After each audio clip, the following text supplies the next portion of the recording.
Баршаңызға қайырлы күн. Менің каналыма қош келдіңіздер. Бүгін бір жасағаннан-ақ сәтті шығатын, осындай үлпілдек жұп-жұмсақ болып шығатын сүзбе қосылған булочкалардың рецептімен бөлісетін боламын. Бұл рецептпен жасап көрсеңіздер, 100% сіздерге ұнайтынына сенімдімін. Міндетті түрде видеоны өткізбей, соңына дейін қарап көріңіздер. Өте дәмді болып шығады.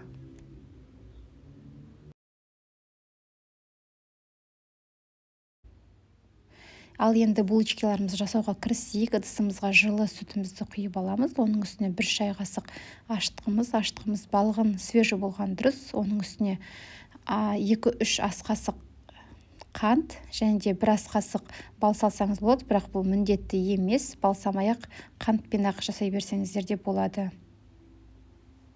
Осылай жақсылап араластырып аламыз.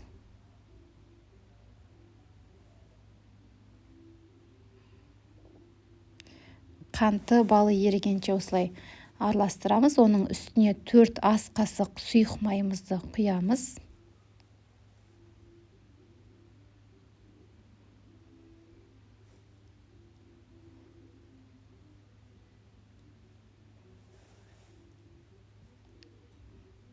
Жақсылап осылай араластырып, үстіне ұнымызды қосатын боламыз.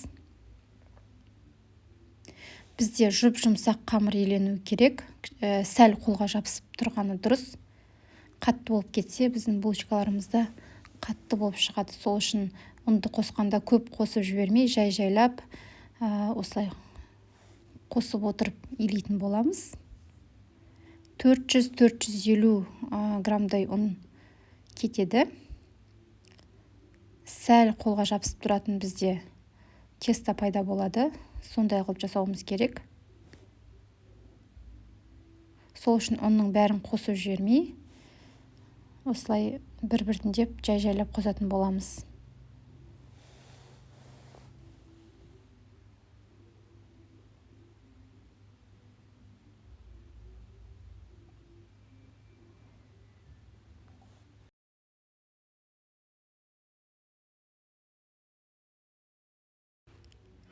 Міне қамырымыз осындай жұп-жұмсақ болып еленуі қажет.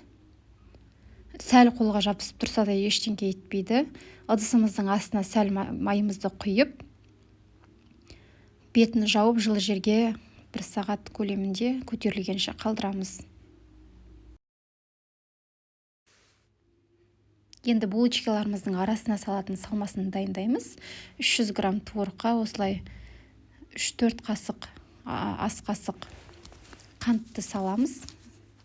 Тәттілігінің бойынша өздеріңіз қарайсыздар. Пастообразный сүзбе қолдансаңыздар да болады, немесе осындай творог болса, вилкамен сәл езіп дайындап аламыз.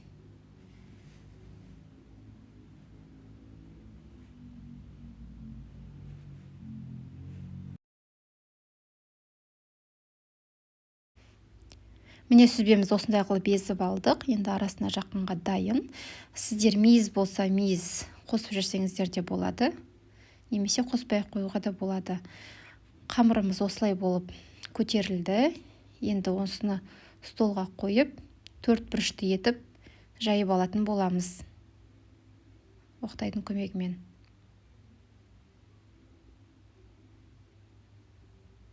Сәл жұқа етіп жаятын боламыз, осылай 4 бұрышты етіп.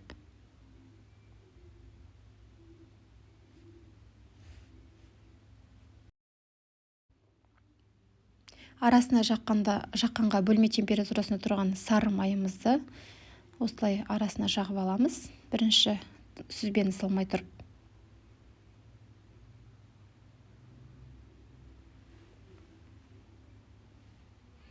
Жақсылап барлық жағына жағып алғаннан кейін үстіне сүзбемізді салып, бір тегістеп аламыз.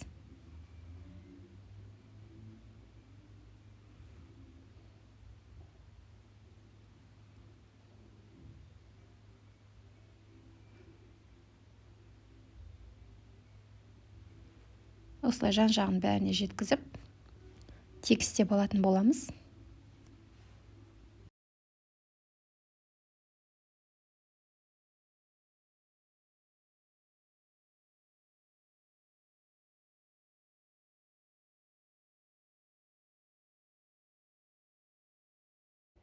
Енді шетінен бастап рулет тәріздес етіп орап шығамыз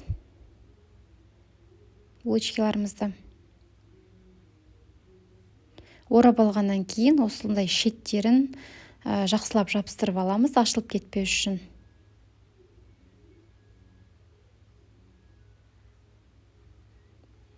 Осылай жақсылап жабыстырып, одан кейін біркелкі етіп шығамыз қолмен осылай түзулеп.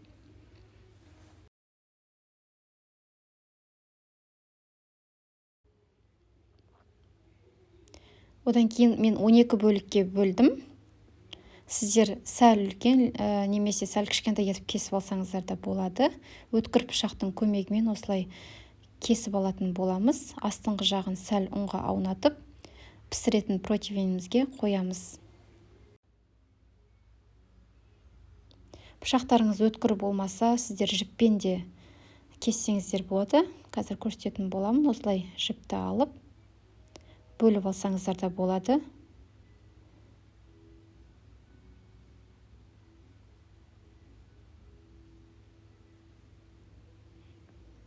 Осылай барлығын кесіп шығатын боламыз.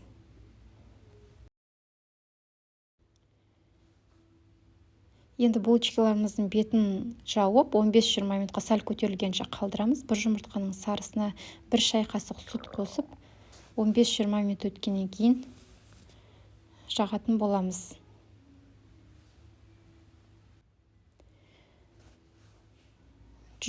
градус қызып тұрған пеште 20-25 минут аралығында қызарғанша пісіріп алатын боламыз.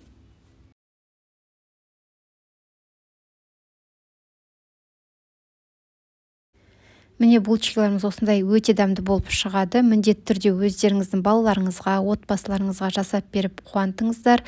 Видео ұнап жатса, жасап жатсаңыздар, видеоның астына комментарий қалдыруды ұмытпаңыздар. Алдағы уақытта шығатын жаңа видеоларымды жіберіп алмас үшін міндетті түрде менің каналыма тіркеліп қоюды ұмытпаңыз.